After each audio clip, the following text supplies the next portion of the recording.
Bem-vindos ao Portal de Luz. Nesses tempos de confinamento e convivência mais intensa com os nossos familiares, nós temos recebido alguns questionamentos sobre as dificuldades de se saber a melhor forma de interagirmos uns com os outros dentro da moral espírita cristã. Nós sabemos que esse é o grande desafio da encarnação, desenvolver a bondade, o perdão e o amor nos nossos relacionamentos. E fomos buscar no Evangelho segundo o Espiritismo algumas reflexões importantes. Mas antes de falarmos sobre esse tema, nós vamos convidar a todos vocês para ouvirmos juntos a prece na voz de Chico Xavier. Meu filho, o lar é o berço do teu destino, templo aberto ao teu coração. Aí tens o porto a que o Senhor te conduziu no extenso e furioso mar da vida terrestre. Aprende a respirar dentro dele com o respeito e a bondade que a vida nos merece. Haverá, porventura, lição mais comovente que o esforço de teu pai por manter-te robusto, e poderemos acaso encontrar mais sublime testemunho de sacrifício e ternura que o carinho de tua mãe, esquecida de si mesma em favor de tua alegria? Quando a chuva lá fora enlameia a estrada e quando a ventania passa zunindo na altura, já pensaste na bênção do teto que te agasalha? À mesa, quando a sopa fumegante convida tua fome ao repasto, já refletiste na sublimidade do santuário que te abriga? Quando, cansado, te acolhes ao leito, já meditaste na doce e misteriosa mão de Deus que te sustenta o sono? Aprende a honrar tua casa no culto da gentileza, enriquecendo-a com o teu serviço constante no bem e santificando-a com o teu amor. O lar é o primeiro degrau com que o Todo Misericordioso nos induz a escalar o céu. Tua casa é o teu celeste jardim no mundo.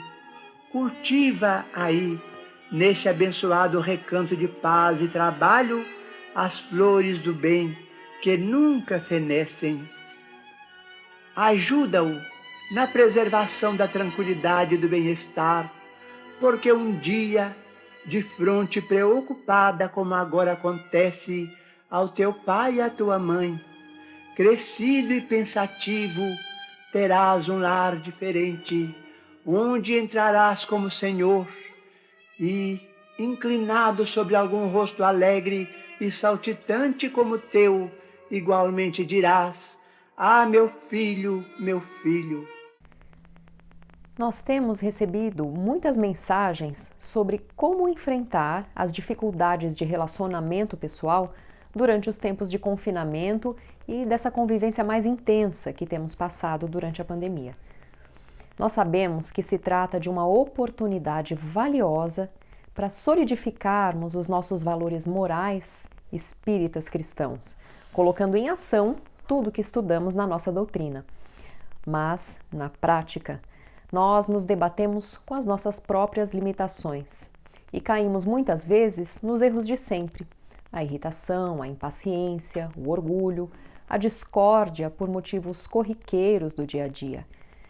Sabemos que o primeiro grande desafio de toda encarnação é olharmos de frente os relacionamentos que nos foram colocados mais próximos, como por exemplo os nossos pais, cônjuges, os nossos filhos, os amigos mais próximos, desenvolver com eles a bondade, o perdão e o amor, resolvendo talvez problemas trazidos do passado que nem temos lembranças, mas que guardamos na consciência a certeza de que temos que dar a nossa contribuição para o refazimento dos caminhos.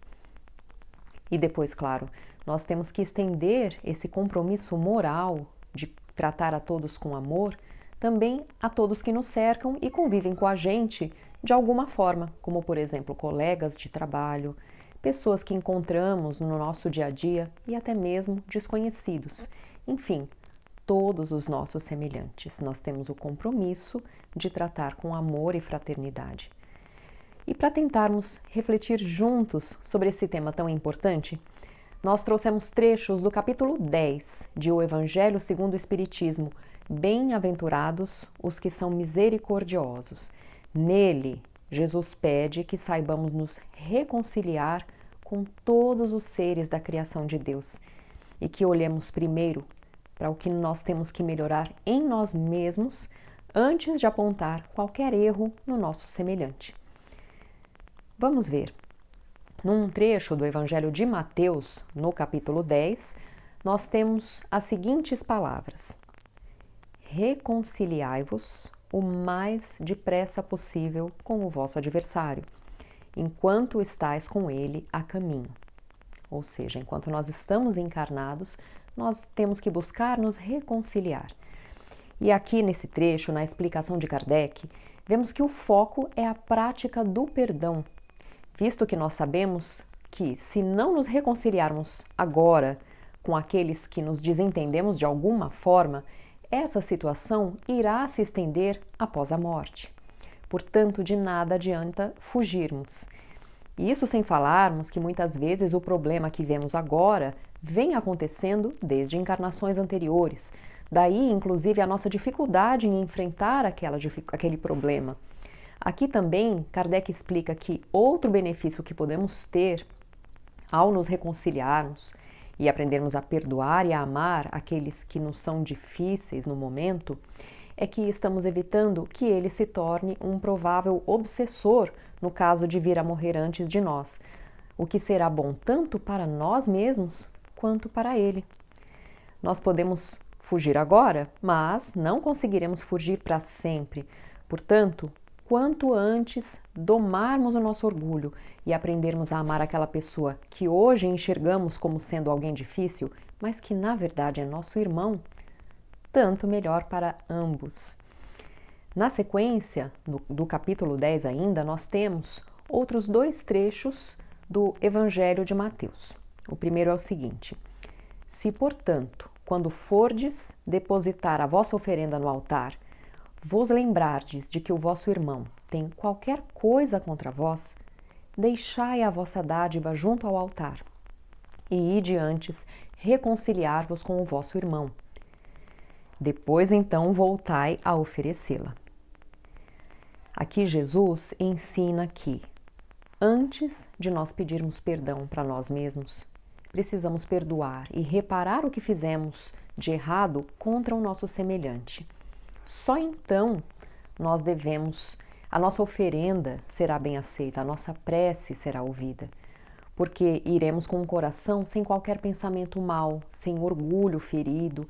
Portanto, estaremos em sintonia com as vibrações de amor e de harmonia de Deus. Ele falou assim, especialmente também porque os judeus daquela época costumavam oferecer sacrifícios materiais, acreditando que fosse esse o caminho para se conseguir ser perdoado. E o outro trecho de Mateus que nós falamos, bastante conhecido, é o argueiro e a trave no olho. Como é que vedes um argueiro no olho do vosso irmão, quando não vedes uma trave no vosso olho? Bom, esse trecho fala de algo que é um hábito de comportamento muito recorrente em todos nós. E Kardec aqui chama a atenção para esse que é um dos nossos piores e mais arraigados hábitos de comportamento. Nós vemos o erro do outro primeiro e criticamos ele, seja mental ou verbalmente. E sentimos até um certo prazer nisso, como se, ao expor o erro do outro, nós nos mostrássemos de alguma forma superiores a ele, mais sábios, incapazes de errar naquele mesmo ponto. Mas Kardec provoca uma reflexão na sua explicação. Ele pergunta: e se pudéssemos sair para fora de nós mesmos e nos olhássemos como se nós fôssemos outra pessoa? Teríamos algo a criticar no nosso comportamento? Somos perfeitos? Ou também temos coisas a melhorar? Iríamos aprovar ou reprovar o que nós fazemos no dia a dia?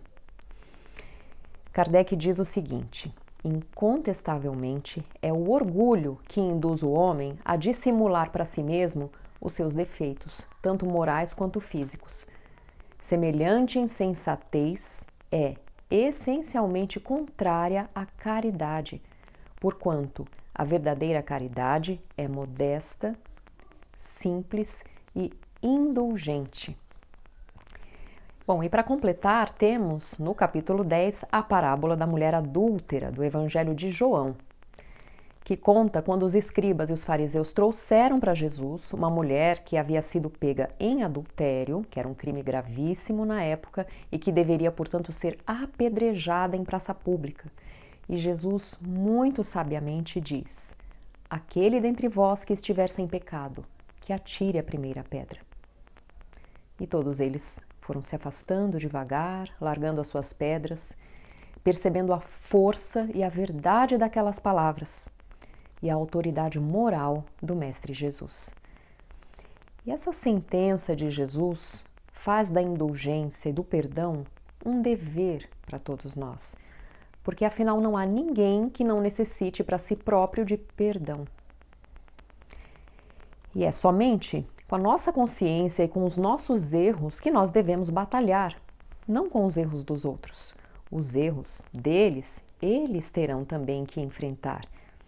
Essa parábola é tão clara, tão divulgada e até hoje tão pouco aplicada. Basta olharmos para o nosso próprio comportamento e para a sociedade humana. Os diálogos que acontecem presencialmente ou virtualmente nas redes sociais, que nós vamos notar que ainda temos o forte hábito da maledicência e o hábito de jogar pedras nos outros. Jogamos pedras nas pessoas próximas a nós e até em pessoas que nem conhecemos. O capítulo 10 do Evangelho é o capítulo do aprendizado do perdão e de enxergar no semelhante um outro ser com tantas limitações e problemas a vencer como nós mesmos também temos. É um convite para abandonarmos o orgulho e colocarmos como um mantra interno pessoal não criticar, não julgar o comportamento de ninguém, seja alguém próximo ou um desconhecido. Se conseguirmos fazer isso, nós estaremos avançando espiritualmente. Vamos lembrar que Deus ama a cada um de nós incondicionalmente e aquele que às vezes tanto gostamos de apontar os erros e de criticar, está recebendo de Deus as melhores oportunidades para vencer e para progredir espiritualmente, assim como nós também. Então vamos cuidar da nossa trave, do nosso olho, para aproveitar a oportunidade de estarmos encarnados agora. Nós vamos para um breve intervalo e voltamos já.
que os grandes testemunhos virão agora, segundo Chico, né?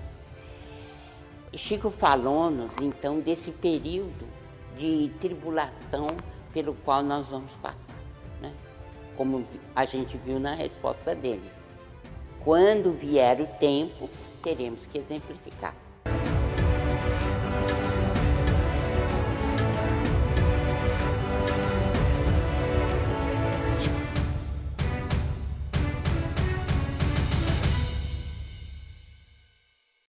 A Creche Lar do Alvorecer é uma entidade assistencial mantida pelo Grupo Espírita Caibar Schutel. Localizada em Diadema, tem como propósito trabalhar pelo desenvolvimento de uma cultura de paz através da educação e da assistência a crianças, jovens e adultos. São 250 crianças atendidas diariamente. Conheça nossas atividades e colabore conosco pelo ideal de um mundo melhor.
Olá, nós vamos agora ouvir o quadro Educa a Tua Alma com Sandra Marinho.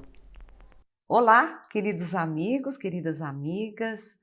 Uma questão que tem sido bastante discutida nesses últimos tempos de pandemia é o aumento de separações conjugais e os conflitos dentro de casa.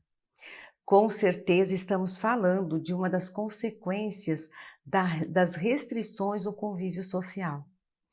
Antes da pandemia, estávamos todos acostumados a sair da nossa rotina, né? Sair de casa, trabalhar, enfim, em transportes públicos ou no próprio carro. E nos finais de semana, então, pelo menos aqui em São Paulo, lotávamos, né, os shopping centers, parques, exposições, enfim. E já se vai mais de um ano e nós aqui, no mesmo processo, hora de recrudescimento, hora de afrouxamento das medidas de combate à propagação do Covid-19. Não podemos precisar quanto tempo mais teremos de conviver com o vírus, mesmo após o cumprimento de 100% do plano de vacinação. As crianças continuam em videoaula, muitos estão em home office, sem nenhuma previsão de quando vão precisar trabalhar presencialmente.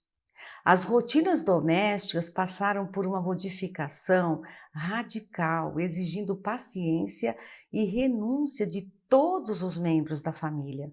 Aliás, muitos pais só agora despertaram para o valor do professor ou da professora que se vê diante de uma turma de 30, 40, 50 alunos ou crianças ou adolescentes para ensiná-los, enquanto eles, pais, se veem em enormes dificuldades, com enormes dificuldades de cuidar de seus filhos, por vezes um só filho, e orientá-los durante a aula online. Em alguns lares, tanto o homem quanto a mulher estão em home office, obrigados a dividir o espaço doméstico com o profissional de cada um, sem falar na concorrência com as atividades domésticas. Tem cozinha transformada em escritório, sala em oficina e sala de aula, uma loucura. Toda esta conjuntura não é fácil. Estamos aprendendo a cada dia como lidar com tudo isto dentro das nossas limitações. E como eu disse há pouco, já há constatação de que o número de separações vem aumentando nesse período. Não, mas será que é só devido ao fato de ter que lidar com tantas demandas diferentes que os casais não estão se entendendo e terminam se separando? Certamente não. Sabemos que o ideal seria que todos os casamentos ocorressem entre pessoas com afinidades em comuns, né? E que se amem. Mas desta forma, as dificuldades seriam mais facilmente superadas a dois, se houvesse esse amor, esse entendimento, essa afinidade. No capítulo 23 do Evangelho segundo o Espiritismo, nós encontramos, no título, Não separeis o que Deus juntou, indissolubilidade do casamento. Nós aprendemos que existem 2 motivos pelos quais as pessoas se unem em matrimônio. O primeiro deles é regido pela lei de amor. Explica-nos os mentores: quis Deus que os seres se unissem não só pelos laços da carne, mas também pelos da alma, a fim de que a afeição mútua dos esposos se lhes transmitisse aos filhos e que fossem 2 e não um somente a amá-los, a cuidar deles e a fazê-los progredir. Mas mais adiante, no mesmo texto, explica que comumente não se observa essa lei, e sim a lei da matéria, em que se cogita como motivo para a união a satisfação do orgulho, da vaidade, da cupidez, numa palavra, todos os interesses apenas materiais. Mais adiante ainda, ao falar sobre divórcio, nós vamos encontrar o seguinte: o divórcio é lei humana que tem por objeto separar legalmente o que já de fato está separado. Não é contrário à lei de Deus, pois que apenas reforma o que os homens têm feito e só é aplicável nos casos em que não se levou em conta a lei divina. Voltando à nossa realidade, os casais estão se separando porque já não estavam, porque aliás já estavam separados antes da pandemia. E por esta razão o convívio próximo se mostrou intolerável.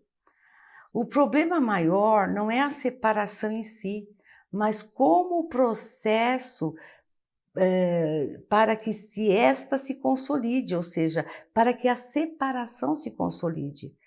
No meio do caminho existem os filhos, que continuam sendo filhos e, portanto, necessitados de amor, educação e respeito. Se para nós adultos a pandemia trouxe desafios significativos e até drásticos para algumas famílias, pensemos que também nossas crianças e adolescentes foram atingidos em cheio e muitos não conseguem expressar-se sobre isto, que pela pouca idade, quer pela dificuldade de se externar, eles têm dificuldades de externar os seus sentimentos. Se for o caso de estarmos em choque com o companheiro ou companheira, se percebemos que ficar juntos é pior do que cada qual do seu lado, saibamos ceder para não abrirmos mão do nosso amor pelos filhos, buscando um denominador comum para ampará-los e educá-los.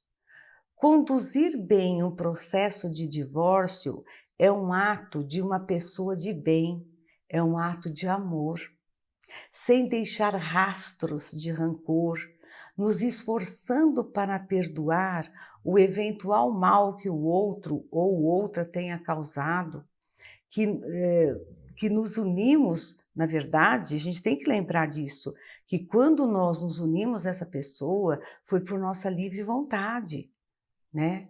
E nos colocamos por livre vontade no mesmo barco, barco este chamado família, porque nós quisemos assim. Agora não deu certo. Assumimos então a nossa parte de responsabilidade, sem culpas ou acusações de ambos os lados, e aproveitando o aprendizado dessa convivência que ora termina. Pensemos nisso, queridos. O divórcio pode não ser o fim, mas tudo depende da maturidade e, acima de tudo, do amor ao próximo na condução desse processo. E até o próximo encontro. E agora nós vamos ouvir o nosso amigo Maida com o Momento Doutrinário. Olá, amigas e amigos, sejam novamente bem-vindos a mais um encontro do Momento Doutrinário. Convidamos a todos para refletirmos sobre as instruções dos Espíritos contidas no Evangelho segundo o Espiritismo, capítulo 4, não tem como ver o reino de Deus se não nascer de novo, do qual destacamos o item 24, onde o Espírito São Luís deixou para todos nós, em 1859, na cidade de Paris, na França, instruções sobre os limites da encarnação. Inicia São Luís seus esclarecimentos com a seguinte pergunta: quais os limites da encarnação? A bem dizer, a encarnação carece de limites precisamente traçados se tivermos em vista apenas o envoltório que constitui o corpo do espírito, dado que a materialidade deste envoltório diminui à proporção que o espírito se purifica e se eleva. Em certos mundos mais adiantados do que a Terra, já ele é menos compacto, menos pesado e menos grosseiro, e por conseguinte, menos sujeito às vicissitudes. Em grau mais elevado, ele é diáfano, quase fluídico. Vai desmaterializando-se de grau em grau e acaba por se confundir com o perispírito. Conforme o mundo em que é levado a viver, o espírito reveste-se do invólucro apropriado à natureza desse mundo. O próprio perispírito passa por transformações sucessivas, torna-se cada vez mais etéreo até a depuração completa, que é a condição dos espíritos puros. Se mundos especiais são destinados a espíritos de grande adiantamento, estes espíritos não lhes ficam presos, como nos mundos inferiores. O estado de despreendimento em que se encontram lhes permite ir a toda parte, onde os chamem as missões às quais lhe estejam confiadas. Se se considerar do ponto de vista material a encarnação, tal como se verifica na Terra, poder-se-á dizer que ela se limita aos mundos inferiores. Depende, portanto, de o espírito libertar-se dela mais ou menos rapidamente, trabalhando pela sua purificação. Deve também considerar-se que no estado de desencarnado, isto é, no intervalo das existências corporais, a situação do espírito guarda relação com a natureza do mundo ao qual está ligado, de acordo com o grau do seu adiantamento. Assim, na erraticidade, é o espírito mais ou menos feliz, livre e esclarecido, conforme está mais ou menos desmaterializado. Portanto, amigas e amigos, está em nossas mãos o destino que nos aguardará quando retornarmos ao mundo espiritual. O médico dos médicos, Jesus, nosso mestre, modelo e guia da humanidade, deixou-nos uma farmácia repleta de medicamentos para todos os nossos males, os evangelhos. Basta que os busquemos, assimilemos e os coloquemos em prática no dia a dia da vida, levando sempre em conta amor a Deus e ao próximo como a nós mesmos. Convidamos a todos para refletirmos com profundidade sobre este legado do Espírito São Luís. Agradecemos aos amigos e amigas pela companhia e desejamos muita saúde, paz, harmonia, amor no coração e até o próximo encontro. Fiquem com Deus. Estamos encerrando por aqui. Acessem o nosso canal no YouTube, é o Caibar Schutel, na playlist do programa Portal de Luz. Muito obrigada e até a semana que vem.